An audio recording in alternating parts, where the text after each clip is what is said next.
हम एक से बढ़कर एक प्रेम कहानियाँ प्रकाशित करते हैं। पेश है इसी कड़ी में आज हम आपको रुलाने वाली अनोखी प्रेम कहानी emotional love story in Hindi प्रकाशित कर रहे हैं। आशा है आपको ये कहानी पसंद आएगी। दुनिया में लोग किस किस मुसीबत में रहते हैं, कितनी कितनी परेशानियां झेलते हैं, ये कोई नहीं जानता। जब घर से बाहर निकलो और आँखों की नज़र से नहीं बल्कि दिल की नज़र से देखो तो पता चलता है ये दुनिया में सबके पास कोई ना कोई परेशानी या मुसीबत है, लेकिन फिर भी लोग अपनी परेशानी का सामना करके खुशी के साथ अपनी ज़िंदगी जी रहे हैं। मुझे लगता है कि हम अपनी छोटी छोटी से परेशानियों से ही घबरा जाते हैं और कुछ लोग बड़े से बड़ी परेशानी से ज़िंदगी भर लड़ते रहते हैं। मेरा भी सामना एक ऐसी ही लड़की से हुआ जो शायद सबसे बड़ी परेशानी से लड़ रही थी। उसके ऊपर कई सारी जिम्मेदारी भी थी।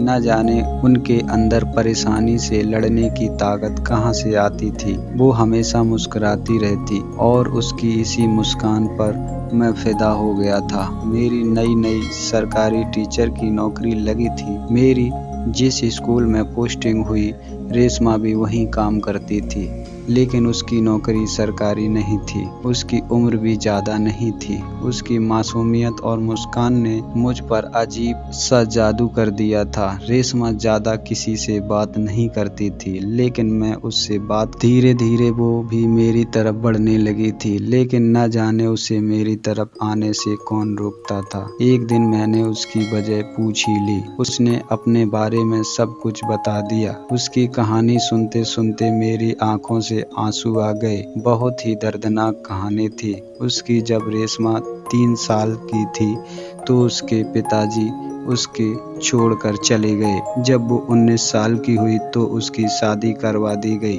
शादी के 5 साल के बाद उसका पति की अचानक से मौत हो गई। उसका एक 7 साल का बेटा भी था।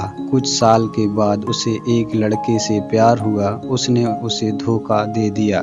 रेशमा ने मुझसे कहा कि अब उसे किसी पर भी विश्वास नहीं है। वो अपनी दुनिया में खुश है। अभी भी मेरा दिल रेशमा के लिए धड़क रहा था। मैंने बिना कुछ सोचे समझे उसके सामने शादी का प्रस्ताव रख दिया, लेकिन उसने मना कर दिया। मैंने फिर भी उसका साथ नहीं छोड़ा।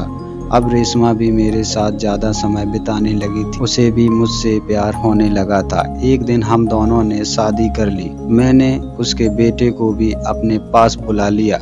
अब हम साथ में रहते हैं। सच में रेशमा जितनी खूबसूरत दिखती है उतनी समझदार भी है। अब उसकी जिंदगी में खुशियां आ गई हैं। मैं उसे कभी दुखी नहीं देख सकता। मैं आशा करता हूं कि आपको ये लव स्टोरी अच्छी लगी होगी। कृपया इसे अपने दोस्तों और रिश्तेदारों के साथ फेसबुक व्हाट्सएप पर ज़्यादा से ज़्यादा शेयर करें। ऐसी ही इंटरेस्टिंग कहानियाँ सुनने के लिए मेरे चैनल को सब्सक्राइब कर लें और बेल आइकन को दबाकर ऑल पर क्लिक कर लें, जिससे सबसे पहले आने वाली वीडियो आपको मिले।